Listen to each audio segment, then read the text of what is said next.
The radical disciple that we're going to be looking at today is Katherine Kulhman.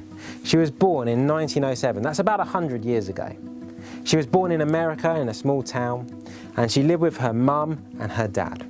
Now her mum was quite strict, she would beat Katherine, she was quite a stern lady.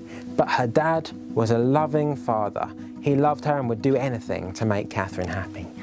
At the age of 14, Katherine met Jesus for the first time. She was in church listening to a preach, and she started to cry. She started to shake. She said that she felt like the lowest person in the whole earth. She was aware of her sins, of all the things that she had done wrong. She responded, she went forwards in church, and she gave her life to Jesus. She was still crying and shaking, but Katherine said that she wasn't crying because she was the lowest person in the earth. She was crying because she was the happiest person in the earth. As Katherine grew up, she got into trouble. She didn't do well at school, so her mum sent her away with her sister and her sister's husband.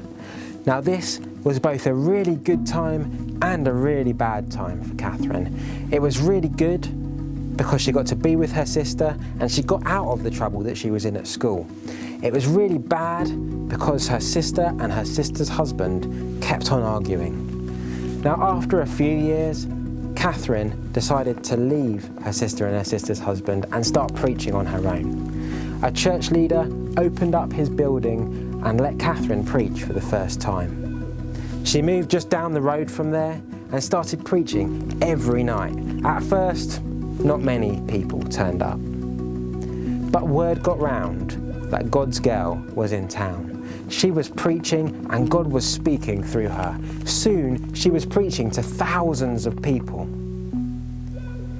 She started a revival centre and 2,000 people were coming every night. God used Katherine massively. He used her not because she could preach well or because she looked good. He used her because of her heart. You see, Katherine realised from a young age that it wasn't just about her. It wasn't just about what she wanted. It wasn't about feeling sorry for herself or making herself look good. It was about God and what He wanted. She loved God and she loved people. In Katherine's meetings, many people were healed. People were healed from cancer. People who couldn't walk stood up and walked. The blind saw. Not because Katherine was really good, but because she trusted in a God who was really good. And this is why she is a radical disciple, because she had a good heart, because she loved God and she loved people.